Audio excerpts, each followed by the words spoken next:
तस्मै श्रीगुरवे नमः। दुर्लभो विषयत्यागो दुर्लभो हरदर्शनम् दुर्लभो सहजावस्था सद्गुरु करुणाम्बिना।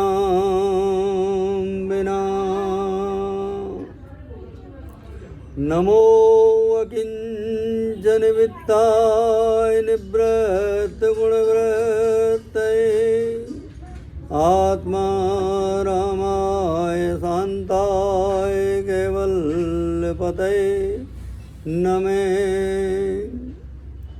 कृष्णाय वासुदेवाय देवकी नंदनाय च नंदगोपकुमाराय गोविंदाय नमो नमः। सर्वे भवन्तु सुखिनो सर्वे सन्तु निरामयाः सर्वे भद्राणि पश्यन्तु मा कश्चित् दुःखभाग् भवेत्। बोलो गजानन भगवान की, परशुराम भगवान की, राधा कृष्ण भगवान की। धर्म की अधर्म का प्राणियों में विश्व का सनातन धर्म की गौ मातान की भारत माता की विप्र समाज की ब्राह्मण देवतान की जय श्री राधे श्याम। हर हर महादेव। प्रिय आत्मीय बंधुओं, जैसा कि आप सभी जानते ही हैं, प्रेरणा सामाजिक संस्था के द्वारा प्रतिवर्ष ब्राह्मण युवक की परिचय सम्मेलन संपन्न होता रहा है। हर मास प्रथम रविवार को, और आज ये बड़े सौभाग्य का दिन है कि आज ये 223वां ब्राह्मण युवक की परिचय सम्मेलन संपन्न होने जा रहा है। हम लोग कुंडली मिलान से बड़े चिंतित रहते हैं। अगर हम चिंतन करें रामचरितमानस का तो उसमें बड़ी सुंदर बात कही है। हो ये सोई जो राम रच राखा को कर तर्क बढ़ावे शाखा। हो ये वही जो राम रच राखा जो जस करहि सो तस फल चाखा।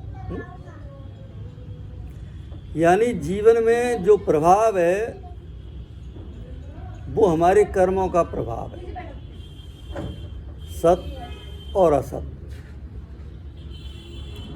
लेकिन कभी कभी जीवन में प्रभु के द्वारा ऐसी लीलाएं संपन्न की जाती हैं कि आपका कर्म एक तरफ रह जाता है और प्रभु दूसरी लीला करने लग जाते हैं।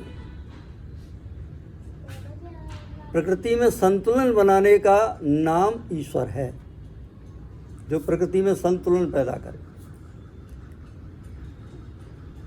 एक बार प्रभु जी महाराज ने त्रिदेवों की परीक्षा ली और भगवान नारायण के लोक में पहुँचे तो भगवान नारायण ने जानबूझ करके नेत्र बंद कर लिए और प्रभु जी महाराज ने अपने चरणों का प्रहार उनके वक्षस्थ पर पकड़ दिया। लेकिन भगवान ने तुरंत ही उनके चरण पकड़ लिए कि भगवान मुझे क्षमा करें, मैं आपके आगमन को जान नहीं सका। आपके कहीं इन कोमल चरणों में मेरी वज्र जैसी वक्ष स्थल से कहीं आघात तो नहीं लगा है, चोट तो नहीं लगी है, वेदना तो नहीं हो रही है, पीड़ा का अनुभव तो नहीं कर रहे? बताइए मैं आपकी क्या सेवा करूं। लक्ष्मी जी शांत न रह सकी और उनको श्राप दे दिया कि ब्राह्मण स्त्री से हीन हो जाएंगे, इनके यहाँ लक्ष्मी स्थिर नहीं रहेगी। लेकिन भगवान ने भृगु जी महाराज को पुनः वंदन किया कि आपने मेरे ऊपर बड़ी कृपा कर दी। अब तक तो मुझे जो है भटकना पड़ता था, और जब तक विप्र देवता मुझे नहीं मिल जाता था मैं उसका चरण प्रक्षालन करके जल ग्रहण करता हूँ, तब तक मैं भोजन नहीं करता। आपने बड़ी कृपा कर दी, अब तो यहीं से मैं चरण को धो लिया करूँगा, रोज प्रक्षालन कर लिया करूँगा।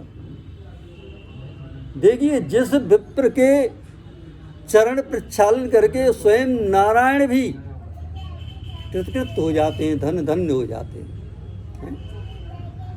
वो विप्र अपने आप को भूला हुआ है। दैवाधीनम जगत सर्वम मंत्राधीनम तु दैवतम ते मंत्रा ब्राह्मणाधीना तस्मात् ब्राह्मणो देवता। ये संपूर्ण जगत देवताओं के अधीन है और देवता मंत्रों के अधीन है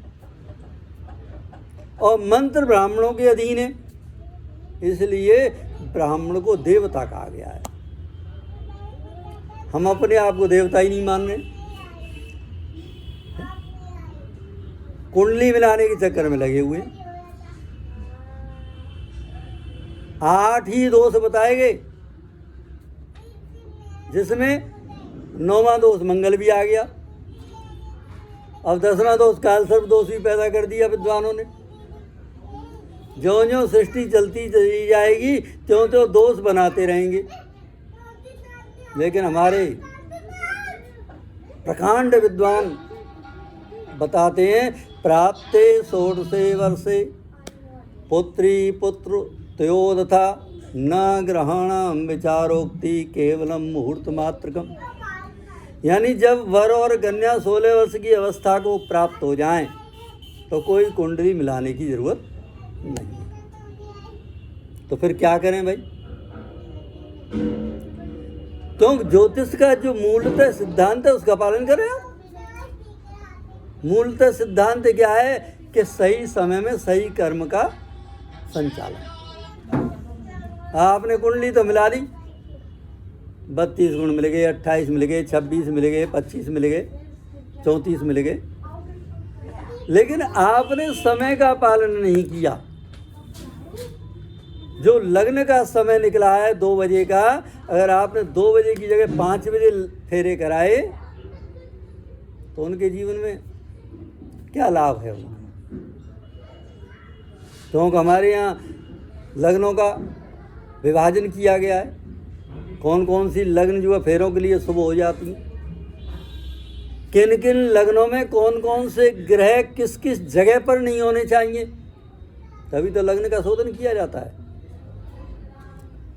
और हमने लग्न को छोड़ दिया, त्याज्य कर दिया। हम वीडियो बनाने में लगे रहे, वरमाला डालने में लगे रहे, फोटो खिंचाने में लगे रहे, तो उनके जीवन में उन गुणों का कोई महत्व तो नहीं रह जाएगा। वो गुण महत्वहीन हो जाएंगे केवल लग्न के कारण। अगर आपने अंध लग्न में फेरे करा दिए तो अंध लग्न का प्रभाव उनके जीवन में होगा। कुबड़ी लग्न में फेरे करा दिए तो कुबड़ी लग्न का प्रभाव उनके जीवन में होगा। इसलिए हमको पालन करना चाहिए लग्न का, गुण दोषों का चिंतन ही नहीं करना चाहिए। गुण दोष मिलाने में इतनी विविधता है, अगर आपके स्वामी एक हो जाएं, मान लीजिए दोनों के स्वामी मंगल हो जाएं, शनि हो जाएं, बुध हो जाएं, शुक्र हो जाएं, गुरु हो जाएं, तो सारे दोष खत्म हो जाते। केवल एक स्वामी होने से सारे दोष खत्म हो गए। फिर ये नाड़ी दोष और मंगल दोष, ये सारे दोष कहाँ चले गए? चिंतन का विषय। वो कहते हैं अगर स्वामियों में मित्रता हो जाए तो दोष प्रभावीन हो जाते हैं बहुत से।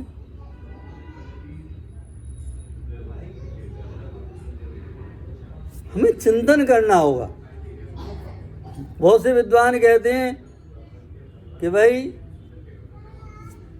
वर और वधू के नक्षत्र में जितना गैप होगा उनके जीवन में उतना ही सामंजस्य होगा। अगर एक का नक्षत्र मेष है और एक का रेवती है तो उनमें ज़्यादा सामंजस्य होगा। अगर मीडियम उसमें आ जाएंगे तो मध्यम रहेगा, और बिल्कुल पास आ जाएंगे तो बिल्कुल अभाव हो जाएगा उनके सामंजस्य में, गृहस्थ सुख में कमी आ जाएगी, विभिन्न प्रकार की विषमताएं पैदा होंगी। अवगुण तो 32 मिल गए, लेकिन नक्षत्रों में वहाँ वो है, वो पास है। कैसे निश्चित किया जाए? अब मंगल में, मंगल के लिए बहुत ज़्यादा वो चिंतित रहते हैं।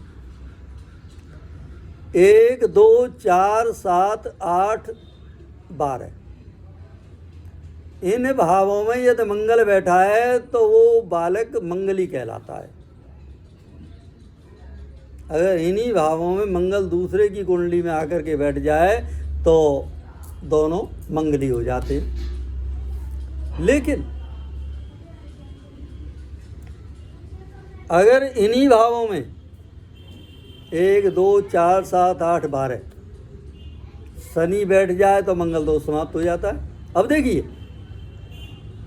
एक की कुंडली में मंगल बैठा है इन स्थानों में 1, 2, 4, 7, 8, 12, और दूसरे की में मंगल नहीं बैठा तो वो मंगली नहीं है और ये मंगली है। लेकिन शनि के कारण उसका मंगल दोष समाप्त हो जाएगा। अब हम जो भी सम्मेलन होते हैं उन सब में जो पुस्तका पढ़ते हैं ना, मंगली लिखा रहता है, उसमें मंगली नहीं है। भाई उसका शनि अगर इन भावों में बैठ जाएगा तो मंगल दोष उसका समाप्त हो जाएगा। लेकिन उसने कह दिया मेरी बेटी मंगली नहीं है, मेरा बेटा तो मंगली है। अब आप उससे कॉन्टैक्ट नहीं करेंगे, संपर्क ही नहीं करेंगे, क्योंकि आपका तो बेटा मंगली है, वो मंगली नहीं है। लेकिन जब शनि उसके इन भावों में बैठा है तो मंगल दोष समाप्त हो रहा है। इसलिए किसी को भी ये मान कर न चलें कि इससे हम संपर्क ना करें, हर एक से संपर्क करें, तभी तो कुंडली जब सामने आएगी तभी तो मिलान होगा। और प्रथम भाग, तृतीय भाग, चतुर्थ भाग, षष्ठ भाग, सप्तम भाव, अष्टम भाव और एकादश भाव, अगर इनमें राहु आकर के बैठ जाता है तो मंगल दोष समाप्त हो जाता है। और सप्तम में यदि सूर्य आकर के बैठ जाता है तो मंगल दोष समाप्त हो जाता है। अब आपने तो मंगली लिख दिया, उसने गैर मंगली लिख दिया, तो कैसे बात बनेगी? हम सम्मेलन करा रहे हैं अपने लाभ के लिए, आपको मिलाने के लिए। मैं कहा करता हूं उस कालम को ख़त्म कर दीजिए, नाड़ी के कालम को ख़त्म कर दीजिए। तो 3 ही तो नाड़ी जानते हैं आप, आदि, मध्य और अंत।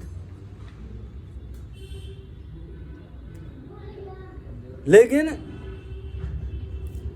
हम नहीं करते उसको, कालम को खत्म।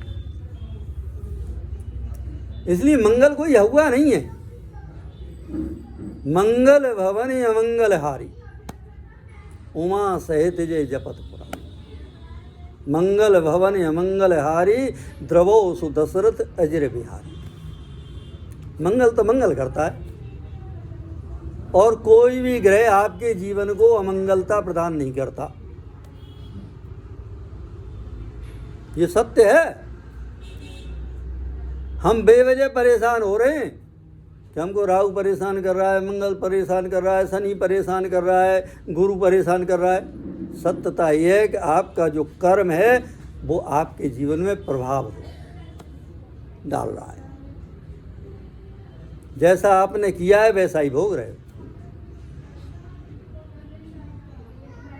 भीष्म पितामह का 101वें वर्ष का कर्म जो है महाभारत युद्ध में प्राप्त हुआ था, सरसैया पर जिस समय वो पड़े हुए थे।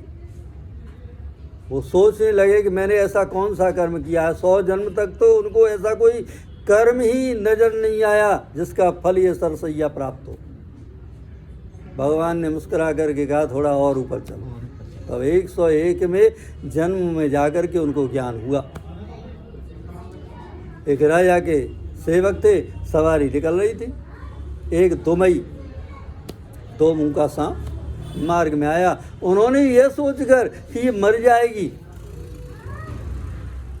उसको अपने बाण की नोक से फेंक दिया और वो नाग फनी के कांटों में जाकर के उलझ गई। जो पीड़ा उस दुमई को हो रही थी, वह पीड़ा आज भी इस पितामे को सरसैया पर पड़े हुए हो रही है। इसलिए हम कहा करते हैं अपने चिंतन को सुधारो, अपने कर्म को सुधारो। कन्या और बेटा में संस्कार जागृत पैदा करो। हैं? माता जानकी के अंदर संस्कार जागृत किए थे महाराज जनक ने, तभी तो उसने राम का साथ दिया था। वनवास राम का हुआ, लेकिन जानकी उनके साथ चलने को तैयार हो गई। आज तो एक दिन रोटी न मिले कन्या को तो बवाल पैदा कर देगी। है? उसका त्याग देखिए, ये संस्कारों का त्याग है। उसकी शालीनता, शिष्टाचार देखिए, मर्यादा देखिए। और 14 वर्ष किस प्रकार से व्यतीत कर दी। और उसके बाद भी फिर दोबारा निर्वासन हो गया। एक बार जब नारी पति से जुड़ जाती है तो उसका जीवन पति में हो जाता है। पति कैसा भी हो, ये नारी का धर्म है। और पति का भी धर्म यह है कि अपनी पत्नी का साथ निभाए, सुख में दुख में, सुख दुखे समेत लाभ लाभ जया जय है। मतलब दोनों के धर्म अलग अलग नहीं है, एक ही जैसे हैं। ये एक ही तत्व है। सीता और राम कोई अलग नहीं है, राधा और कृष्ण कोई अलग नहीं है, शिवा और शिव अलग नहीं है, एक ही तत्व हैं। आप भी कोई अलग नहीं है, एक ही तत्व है। समझना होगा, हमको जानना होगा। और जब तक हम सत्यता को नहीं जानेंगे, हम जीवन में सुखी नहीं रह सकते, आनंदित नहीं हो सकते। है? भाई अगर ये ग्रह करते तो इनको स्वर्ग से कैसे निष्कासित कर दिया जाता है बार बार। सिंह निशुंभ जैसे दानव हुए हैं, महाराज बलि, सबको निष्कासित कर दिया और स्वयं अपना शासन करने लगे। मानव से बड़ा ग्रह कोई है ही नहीं। मानव चाहे तो कुछ भी कर सकता है, नारी चाहे तो कुछ भी कर सकती है। वो ब्रह्मा, विष्णु और महेश को भी अपने पालने में झुला सकती है।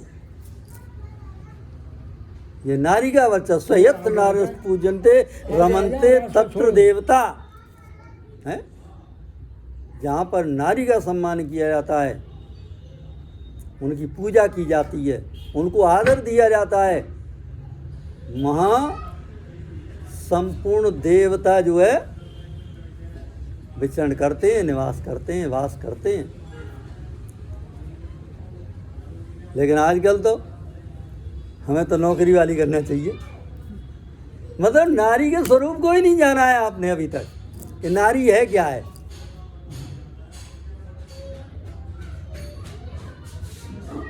है? नारी सर्वगुण संपन्न है। आद्य लक्ष्मी, विद्या लक्ष्मी, सौभाग्य लक्ष्मी, अन्नाद लक्ष्मी, रूपाल लक्ष्मी, योगा लक्ष्मी, भोगाद लक्ष्मी, सभी कुछ तो है उसके अंदर। और एक बार नारी देहरी के बाहर चली गई तो समझिए लक्ष्मी आपके हाथ से गई। आप लक्ष्मी का आदर ही नहीं करते। हम भाई कुछ की तो कह नहीं सकते, लेकिन हम परिवारों में ही रहते हैं और 90% व्यक्तियों को देखते हैं वो दुखी रहते हैं। हमारे अपने रिश्तेदार जो 80-80 हज़ार रुपये सैलरी लेते थे, आज मुझे मिले भाई आपके पास क्या है? अरे बस खत्म होता ना। 29 तारीख में उनकी जेब में पैसे नहीं होते हैं, तो नारी का सम्मान नहीं किया। विवाह संस्कार हो तो नारी के सम्मान के लिए हो, गुण तो कुछ करते ही नहीं है। ये तो धोखा है एक हमारे साथ में। और ब्राह्मण के लिए क्या? ब्राह्मण को तो देवता माना गया है। अगर ब्राह्मण भी गुणों के चक्कर में फंसेगा तो और लोग क्या करेंगे? ब्राह्मण अपने आप को देवता मान ले, और देवता है मानता नहीं है, बस भटक रहा है। भाई जब हम भटकेंगे, इंद्र भटकने लग गया, अपने आप को वो इंद्र नहीं मानता, उसे यही डबका लगा रहता था कि वो आक्रमण करे वो। अरे तू क्यों चिंता करता है? वो नारायण बैठा है, तू काहे को वज्र उठाता है? तेरे को वज्र उठाने की जरूरत ही नहीं है। और तू जब जब वज्र उठाया है, जभी जभी तेरी पराजय हुई है, पराभव हुआ है, स्वर्ग से निष्कासित हुआ है।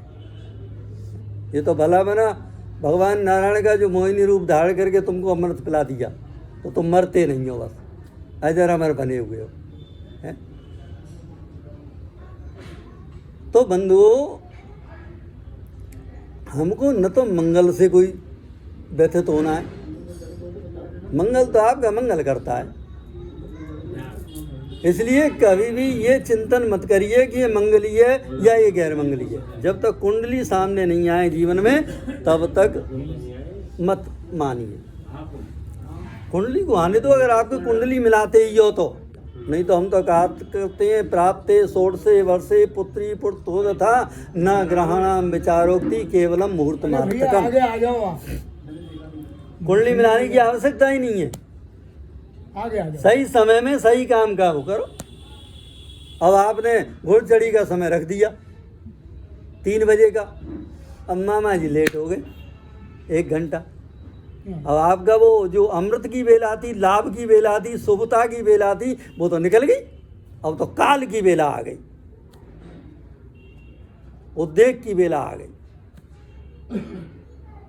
भैया मामा आपके साथ जीवन भर नहीं रहेगा, इसलिए मामा को त्याग दो, लेकिन समय का त्याग मत करो। तो बंधुओं, जब हम समय का पालन करने लग जाएंगे, आप कथा कराते हैं, पूजा कराते हैं, पाठ कराते हैं ब्राह्मण से, कभी कभी यजमान लेट हो जाता है और कभी कभी पंडित जी लेट हो जाते हैं, तो क्या होता है? भगवान को पता लग जाता है केवल आपके ब्राह्मण को निमंत्रण देने से ही कि पंडित जी कल सत्यनारायण की कथा होगी सुबह 10 बजे। भगवान नारायण तो अपने टाइम से आएंगे। और मैं देखा, अरे यजमान तो अभी नहाने में ही लगा है, पंडित जी भी अभी आए नहीं है, तो भैया वो चल देंगे ठन ठन पाल और मदन गोपाल। फिर आपके हाथ कुछ आने वाला नहीं है। अगर उसको बांधना चाहते हो अपनी मुट्ठी में, आप ग्रहों को अपनी मुट्ठी में करना चाहते हो, सारे ग्रह आपके अनुकूल हो जाएं, तो आप समय के बंधन में बन जाइए, संस्कारों के बंधन में बन जाइए, अपने सत्य के बंधन में बन जाइए, हैं? सत्यव्रतम सत्यपरम त्रिसत्यम सत्यस्योनिम निहितम च सत्ये सत्य सत्यमत सत्यनेत्रम सत्यात्मकम त्वाम शरणम प्रपन्ना। जब आप सत्य के बंधन में बन जाएंगे तो जीवन मंगलमय हो जाएगा, आनंदमय हो जाएगा। हमने तो अपनी किसी की जन्मपत्री नहीं मिलाई, और जिसकी जन्मपत्री मिलाई उसी में अड़चन आई। पहले पंडित जी कोई नहीं करता था, कोई नहीं करता था, अब ज्यादा हो गया है। ज़्यादा हो गई। एक देवी आती थी घर में, 10 का पालन करती थी, हंस हंस करके करती थी। अब अपने पति का पालन नहीं कर पाती वो देवी, सास ससुर को भी छोड़ करके अलग हो जाती है। अरे भाई, जिन माता पिताओं ने आपको पाल पोस करके इतना बड़ा किया है, जिस सम्मान के साथ आपको विदा कर रहे हैं वो है, उस सम्मान की लाज तो रखो। अपने परिवार को भी तो देखो भाई, आप जिस परिवार से आए हो है? लेकिन अब वो सब चीज मिट चुकी है, क्योंकि संस्कार नहीं है। एक शादी हो रही थी तो उस लड़की वाले ने कहा, देखो भाई, हमारी शादी में कोई वृद्ध नहीं आएगा, बूढ़ा नहीं आएगा। और बच्चों ने सोचा भाई वृद्ध, लेकिन नाना जी अड़ गए, मैं तो चलूँगा, मेरे को तो लेके चलना। अब कैसे ले चले भाई? तो बकस में व्यवस्था की गई उनको और लेकर के चल दी। वहाँ से जब बारात पहुँच गई तो संदेश वाहक आया कि भाई देखो, कोई बूढ़ा तो नहीं आया है बारात में। आए तो कोई बूढ़ा नहीं, बकस में क्या पता लग रहा है, सांस लेने के लिए जरा सी हवा जा रही, महाराज कोई बूढ़ा नहीं है। तो उनसे कहो, लड़के वालों से, कि हमारे गांव के पास नदी बह रही है, उस नदी में जो जल बह रहा है उसकी जगह दूध बहा दो, तो हम शादी करेंगे, नहीं तो अपनी बारात को वापस ले जाओ। भाई उन्होंने क्या किया, बारात को लेकर चलने लगे। तो किसी ने कहा, अरे नाना जी को क्यों परेशान कर रहे हो, उनको ही बाहर निकाल लो, बारात तो चल ही रही है। कि नाना जी आ जाओ, बाहर आ जाओ। तो क्या हो गया, बारात वापस हो रही है, क्या हो गया, बात बताई। को नदी में दूध बहाने की बात कह रहे हैं, उसमें जल में दूध डालेंगे तो वो जल बन जाएगा। अरे यार, कोई छोटी छोटी बातों पे जो है बारात वापस हुआ करती हैं। जाओ, जो संदेश वाहक आए ना, उससे कहलवा दो कि पानी को तुम खलवा दो, दूध हम बहा देंगे। समाचार पहुंच गया कि भाई जरूर कोई वृद्ध आया है, बूढ़ा आया है बारात में, पता लगाओ। तो कहने का भाव ये है कि आज हम वृद्धों से ज्ञान ही नहीं लेते। वृद्ध कितना भी पढ़ा लिखा ना हो, बिल्कुल अंगूठा टेक हो, लेकिन उसके पास ज्ञान की पूंजी है, धरोहर है। आज से 15-1 साल पहले हम समझते हैं कि परिवारों को देखा जाता था, उसकी पीढ़ियों की जानकारी की जाती थी, कहाँ के रहवासी हैं। आज हम वो सब चिंतन ही नहीं करते हैं। आपके पड़ोस में रह रहा है, आप 20 साल से जानते हैं उसे कि ये ब्राह्मण परिवार है, लेकिन सत्यता में तो वो हरिजन था। उस ब्राह्मण परिवार ने अपनी बेटी की शादी उसके लड़के के साथ कर दी, और जब भेद खुला तो वो तो हरिजन था, क्योंकि आपने वहीं देखा। 20 साल से देख रहे हैं साहब। अरे 20 साल का अनुभव काम नहीं आएगा आपके, जब तक इसकी तहकीकात नहीं की जाएगी। तो सत्यता ये है कि हम सत्य का चिंतन नहीं करते। आपको गुण दोष मिलाने की कोई आवश्यकता ही नहीं है।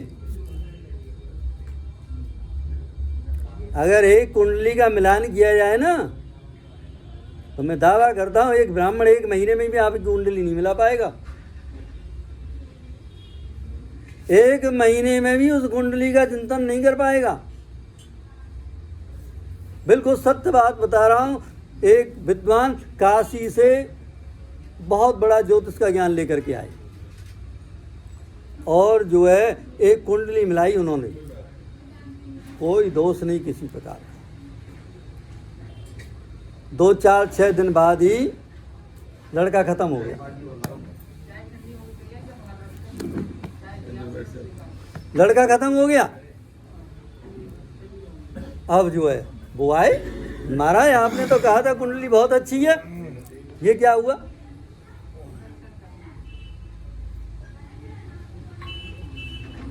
बहुत चिंतन किया, कोई बात समझ में नहीं आई कि आप मुझे 1 हफ्ते का समय दीजिए। काशी पहुंच गए, कुंडली सामने, कुंडली को देखा, उन्होंने कहा भाई तेरी जाति क्या है? और तो वो एकदम, मेरी जाति बता भाई, तेरी जाति क्या है? कि मैं महाराज शूद्र जाति से। बस यही दोष है तेरे जीवन का।